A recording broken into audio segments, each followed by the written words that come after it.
Hello बच्चों। कैसे हो आप सब? होप आप सब अच्छे होंगे। तो जैसे आपको पता है मेटल नॉन मेटल चैप्टर चल रहा है और आज हम इसका 5th टॉपिक रीड करेंगे। So students, our fifth topic of the chapter is occurrence of the metal, as you can see here. आज के टॉपिक में हमें क्या देखना है कि अभी तक आपने क्या पढ़ा है कि मेटल्स क्या है, नॉन मेटल्स क्या है, मेटल की chemical physical property, non metal की केमिकल फिजिकल प्रॉपर्टी, दोनों का कॉम्बिनेशन कि जब मेटल नॉन मेटल से कंबाइन होगा तो किस चीज़ का फॉर्मेशन होगा। इस चैप्टर का जो सबसे इम्पॉर्टेंट टॉपिक है वो यही टॉपिक है जो भी आज हम रीड करेंगे।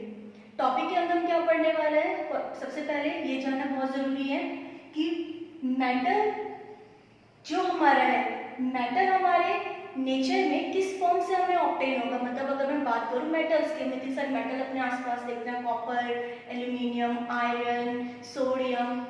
क्या कभी ये सोचे कि मेटल्स हमें मिलती कहाँ से और मिलती कैसे है। फाइन। सो आज का टॉपिक इसी के रिगार्डिंग है कि मेटल्स हम कैसे ऑब्टेन करते हैं और हमारे नेचर में जो मेटल्स है वो किस हमारे एटमोस्फेयर में दो फॉर्म्स में पाई जाती है जनरली। एक फॉर्म होते हैं नेटिव फॉर्म और एक होते हैं combined form. Native form you can say free state also, free state also, जो बहुत लेस रिएक्टिव मेटल्स होते हैं, जैसे आपका गोल्ड हो गया, सिल्वर हो गया, प्लेटिनम हो गया। इस टाइप के जो मेटल्स होते हैं जनरली वो आपके नेटिव स्टेट में पाए जाते हैं, फ्री फॉर्म में पाई जाती है। फ्री फॉर्म का मतलब है कि गोल्ड है तो गोल्ड के फॉर्म में पाया जाएगा, सिल्वर है तो सिल्वर के फॉर्म में पाया जाएगा। तो नेटिव स्टेट का मतलब ये हुआ। मेन है हमारा कंबाइंड फॉर्म, बिकॉज ज्यादातर जो मेटल्स होते हैं वो कंबाइंड फॉर्म में पाए जाते हैं। कंबाइंड स्टेट का मीनिंग क्या है कि मेटल जो है, मेटल किसी भी दूसरे सब्सटेंसेस के साथ मिक्स हुई हुई है, वो एक दूसरे के साथ कंबाइन है और कंबाइन होने के बाद हमें क्या करना है, मेटल को उसमें से सेपरेट करना है। तो जनरली जो मेटल्स होती है वो हमारी कंबाइंड स्टेट में पाई जाती है। कंबाइन से मीनिंग कैसे है आपको बताती हूँ एग्जाम्पल के साथ। तो कंबाइन से मतलब है, मान लीजिए जस्ट कंसीडर ये जो है आपकी एक मेटल है, फाइन। सो मान लीजिए आपके एक मेटल है और अगर मैं मेटल को इस पेपर के अंदर इस तरीके से फोल्ड कर दूँ, फाइन, तो अब क्या हुआ, मेटल जो हो गई इस पेपर के साथ बिल्कुल कंबाइन हो गई है। अब हमें क्या करना है, इस जिसके साथ मेटल है, हमें तो मेटल से मतलब है, हमें तो मेटल चाहिए, हमें इस पेपर से कोई लेना देना है ही नहीं, तो हमें पेपर नहीं चाहिए। तो मेटल हमें चाहिए, लेकिन मेटल को ऐसे नहीं कि हमने ऐसे पेपर ओपन करा और ऐसे करके मेटल ओपन हो जाएगी, नहीं। मेटल जो होगी इसके साथ इतनी अच्छे से कंबाइन है कि पेपर से मेटल को सेपरेट करने के लिए हमें कुछ केमिकल और फिजिकल मेथड का यूज करना पड़ता है। तो कंबाइन का मीनिंग आई होप आप समझ गए होंगे। कंबाइंड स्टेट का मतलब है कि मेटल का किसी भी अदर सब्सटेंसेस के साथ कनेक्ट होना, उसके साथ जुड़ा हुआ होना, उसको हम बोलते हैं कंबाइंड स्टेट। तो जनरली जो हमारी मेटल्स होती हैं, मेटल्स हमारी कंबाइंड स्टेट में ही पाई जाती हैं। कंबाइंड स्टेट में ज्यादातर सल्फाइड फॉर्म में, कार्बोनेट फॉर्म में, क्लोराइड फॉर्म में और ऑक्साइड फॉर्म में। कैसे, अगर मैं बात करती हूँ सोडियम की, तो सोडियम कभी भी नेचर में जो होगा वो फ्री फॉर्म में नहीं मिलेगा, बिकॉज सोडियम जो है बहुत हाईली रिएक्टिव है, जिसकी वजह से फ्री फॉर्म में नहीं पाया जा सकता, तो कंबाइंड फॉर्म में पाया जाएगा। किसकी कंबाइंड फॉर्म में, क्लोराइड की कंबाइंड फॉर्म में। तो सोडियम क्लोरीन के साथ कंबाइन होकर सोडियम क्लोराइड की फॉर्म में क्या हमें नेचर में मिलता है, that is called combined form. ऐसे अगर कॉपर की बात की जाए तो कॉपर भी हमारा सल्फाइड की फॉर्म में हमें ऑब्टेन होता है, सल्फाइड की फॉर्म में, फाइन। तो इस तरीके से हमें मेटल जो होते हैं कंबाइंड स्टेट में मिलती है। जो हमारा मेन सोर्स होता है मेटल का वो होता है हमारा अर्थ क्रस्ट। क्या होता है, अर्थ क्रस्ट। हमारी ज्यादातर जो मेटल होते हैं वो अर्थ क्रस्ट से ही हमें मिलते हैं। कुछ मेटल्स हैं जो सी वाटर से भी हमें मिलती है, लेकिन मोस्ट ऑफ द मेटल्स जो हमें ऑब्टेन होते हैं वो अर्थ क्रस्ट से मिलती है। अर्थ क्रस्ट के अंदर मिनरल्स होते हैं, आपको पता है, नॉर्मली आप बचपन से पढ़ते आ रहे हैं, मिनरल्स होते हैं, फाइन। अब मिनरल्स, कुछ मिनरल्स ऐसे होते हैं जिनके अंदर मेटल है, कुछ मिनरल ऐसे होते हैं जिनके अंदर मेटल नहीं है। तो जिनके अंदर मेटल होते हैं वो मिनरल्स हमारे कहलाते हैं ओर, फाइन। वो मिनरल्स क्या कहलाते हैं, ओर। उन ओर के अंदर मेटल हाइड है, मेटल छुपे हुए हैं, हमें किसी भी तरीके से उस ओर के अंदर से मेटल को बाहर निकालना है, फाइन। तो मेटल जिनके मिनरल्स जिनके अंदर मेटल्स हैं वो आपके ओर है, और इन ओर से ही हमें मेटल को एक्सट्रैक्ट करना है, मेटल को निकालना है, और तब जाके हमें एक मेटल की एक प्योर फॉर्म ऑब्टेन होगी कंबाइंड स्टेट से। सब हमें क्या देखना है, जो हमारे ओर्स होंगे, ओर के अंदर से मेटल को कैसे एक्सट्रैक्ट किया जाता है। मैं बताती हूँ ओर क्या है।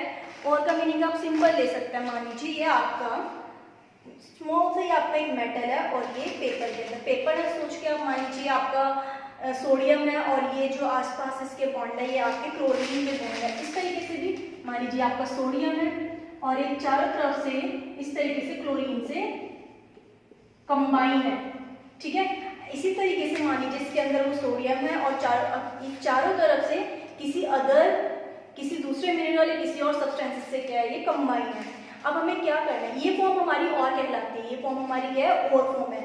और क्या होता है जनरली, और वो मिनरल्स हैं, और वो मिनरल्स होते हैं जिनके अंदर से हम कमर्शियली पर्पस के लिए क्या मेटल को एक्सट्रैक्ट करते हैं। किसको एक्सट्रैक्ट करते हैं, मेटल को एक्सट्रैक्ट। इसका मतलब ऐसे मिनरल जिनके अंदर मेटल्स हैं और जिन मेटल्स को हमें एक्सट्रैक्ट करना है, हमें निकालना है। इस तरीके से मेटल हमने निकाल दिया तो ये जो कंबाइंड फॉर्म की मेटल इसको हम ओर बोलते हैं। तो व्हाट इज ओर? और हमारा एक मिनरल है जिसके अंदर मेटल है, मेटल को ओर से एक्सट्रैक्ट करना है कमर्शियली पर्पस के लिए, मतलब अपने यूज के लिए। तो इस प्रोसेस को इस चीज को हम क्या बोलते हैं, इस मिनरल को हम बोलते हैं ना। जो मेटल होते हैं वो एक्सट्रैक्ट कैसे होंगे, फाइन। अब दो चीजें, और के अंदर दो चीजें, एक तो मेटल और एक अदर सब्सटेंसेस जिसकी हमें नीड नहीं है। ये मेटल मान लीजिए, ये अदर सब्सटेंसेस मान लीजिए कि आपको एक कैप चाहिए, मान लीजिए कैप मेटल है और ये आपके लिए क्या है, वेस्ट है।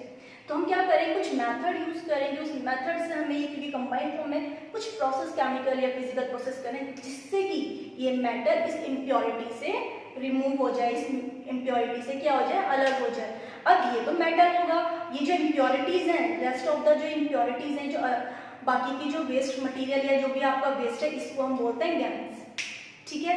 सो दैट मीन हमारा जो मेटल एक्सट्रैक्ट होता है, एक तो उसमें मेटल होता है और के अंदर बाकी इम्प्योरिटीज होते हैं जिनको हम गैस बोलते हैं। ये इम्प्योरिटीज किसी भी चीज़ की हो सकती है, जनरली डस्ट की हो सकती है, रॉक की हो सकती है, minerals, other things, Rocky material की भी हो सकती है। तो इनको हम क्या बोलते हैं, गैस बोलते हैं, जो अदर इम्प्योरिटीज है। सो बच्चों, अब जो इम्पॉर्टेंट बात आती है वो बात ये है कि एक्सट्रैक्शन ऑफ मेटल कैसे किया जाएगा। अभी आपको अगर मैम अभी आपने बताया जो मेटल होगा वो तो और के अंदर है। अब उस और से हम किस तरीके से मेटल को सेपरेट करेंगे, मेटल को और से सेपरेट करता है तो हमें कुछ स्टेप को फॉलो करना पड़ता है। स्टेप वाइज हम करेंगे, ऐसे नहीं है कि आपने और लिया और से एकदम से मेटल आपको एक्सट्रैक्ट होकर मिल जाएगा, ऐसा बिल्कुल नहीं है। हमें कुछ स्टेप फॉलो करने होंगे तब जाके हमें क्या मिलेगा, और से हमें एक प्योर मेटल मिलेगा। तो जब हम एक्सट्रैक्शन करते हैं मेटल का एक्सट्रैक्शन कर रहे हैं कहाँ से, ओर से। तो जब मेटल का एक्सट्रैक्शन किया जाता है ओर से, तो उसका सबसे फर्स्ट स्टेप जो होता है वो होता है आपका कंसंट्रेशन ऑफ ओर। कौन सा मेथड होता है, concentration of ore. Second step हमारा होगा कन्वर्जन ऑफ कंसंट्रेटेड ओर। क्या होगा, conversion of concentrated ore. And जो आपका लास्ट होगा that is your refining of impure metal. क्या होगा last step, refining of the impure metal. चलिए थोड़ा थोड़ा इसके बारे में डिस्कस करते हैं। सबसे पहले आता है आपका concentration of ore. Concentration of ore का मीनिंग क्या है, कंसंट्रेशन ऑफ ओर का मीनिंग है कि जब आपको जब आपको इस तरीके से ओर मिला था, तो जब हमें ओर मिलता है, हमें सिंपल सी बात है, अर्थ क्रस्ट के अंदर से हमें ओर मिला, तो इस ओर के आसपास कुछ सिंपल इम्प्योरिटीज, कुछ डस्ट इम्प्योरिटीज थी। लाइक आपने क्या करा, हम वाटर से पास कराएंगे तो वाटर से बड़ी स्पीडली हम वाटर इसके ऊपर पास करेंगे तो जो डस्ट पार्टिकल होंगे वो रिमूव हो जाएंगे। या रॉकी मटेरियल थोड़ा बहुत जो इसमें लगा हुआ होगा, दैट मीन जो लाइट मटेरियल, जो लाइट वेस्ट होता है जो हमारे ओर के ऊपर आसपास लगा हुआ है, उसको हटाना, that is called your first step, concentration of ore. इसको हम क्या बोलते हैं, कंसंट्रेशन ऑफ ओर। अब सेकेंड स्टेप आता है, जब ये और कंसंट्रेट हो गया, इसके आसपास जो रॉकी पार्टिकल्स थे, जब हमने डिफरेंट मेथड से इन पार्टिकल्स को हटा दिया, तो अब ये और ट्रांसफर कर दिया गया नेक्स्ट मेथड के लिए। ये भी और है, ठीक है। इसको कहाँ आगे सेकेंड स्टेप के लिए ट्रांसफर किया गया, और यही स्टेप है जो मोस्ट इंपॉर्टेंट स्टेप है आपका। इसका जो क्वेश्चन है 3 मार्क्स का क्वेश्चन बोर्ड में बनता है। ज़्यादातर क्वेश्चन जो राइज होता है ये इसी स्टेप से होगा, तो इस स्टेप को हम ब्रीफली रीड करेंगे। तो जब यहाँ से और को हम कन्वर्जन कर देते हैं, तो लास्ट में यहाँ से और से जो होता है वो मेटल सेपरेट होने लगता है। ये मेटल और ये इम्प्योरिटीज अलग हो गई। अब ये जो मेटल हमें मिला है, ये जो मेटल होगा ये 100% प्योर नहीं होता। कुछ इम्प्योरिटीज अभी भी इस प्रोसेस के बाद भी कुछ इम्प्योरिटीज इसके पास रह जाती हैं, और इस इम्प्योरिटी को हटाने के लिए हम लास्ट स्टेप यूज करते हैं, रिफाइनिंग ऑफ इम्प्योर मेटल। इस मेटल को भेजा जाता है इस स्टेप के लिए, और यहाँ पर हम कुछ केमिकल मेथड, कुछ फिजिकल मेथड यूज करेंगे, और यूज करने के बाद हमें एक प्योर मेटल जो होगी वो ऑब्टेन होगी। ये आपकी प्योर मेटल है और ये इम्प्योरिटीज के साथ चली आ रही है नेक्स्ट स्टेप में। तो इस तरीके से एक्सट्रैक्शन ऑफ द मेटल जो होता है वो कंप्लीट होगा। अब इन तीनों स्टेप में से हमें जो ब्रीफली रीड करना है, जो हमें मतलब पूरे अच्छे से रीड करना है, वो है सेकेंड स्टेप और वो है आपका थर्ड स्टेप। मैंने बताया अब हम बात करेंगे सेकेंड स्टेप के बारे में, conversion of the concentrated ore. इसका अभी मैं आपको एक छोटा सा इंट्रोडक्शन दूंगी, क्योंकि बाकी इसको ब्रीफली हम कल रीड करेंगे। अब क्या होगा, जो आपका जो आपका कन्वर्जन ऑफ कंसंट्रेटेड ओर होता है, ये किस तरीके से होगा, इससे पढ़ने से पहले कुछ बेसिक पॉइंट आप सुन लीजिए पहले इधर। जो मेटल होंगे, मेटल आपके दो तरीके के होता है, एक तो आपको पता है, एक तो हाईली रिएक्टिव, एक होता है less reactive. Fine, highly reactive metal का जो एक्सट्रैक्शन होता है वो डिफरेंट मेथड से होगा। जो लीस्ट रिएक्टिव मेटल होगा या लेस रिएक्टिव मेटल होगा, उनका एक्सट्रैक्शन अलग तरीके से होगा। तो मेथड जो होगा कन्वर्जन ऑफ द हमारा जो conversion of the concentrated ore होगा वो दो तरीके से होगा। एक तो होगा हमारे हाईली मेटल्स के लिए, और एक होगा हमारा लीस्ट रिएक्टिव मेटल के लिए, और कुछ ऐसे मेटल्स भी होते हैं जो क्या होता है, मिडल रिएक्टिव होता है। फाइन, और तो थर्ड होगा आपका, वो होगा आपका मिडल रिएक्टिव मेटल्स के लिए, फाइन।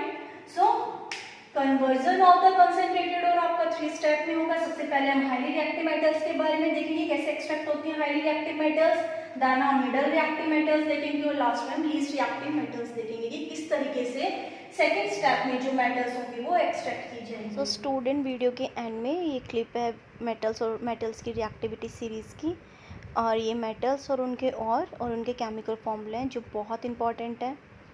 सो बच्चों, होप आपको वीडियो पसंद आया हो। अगर पसंद आया तो please like and subscribe the channel. Thanks for watching, bye.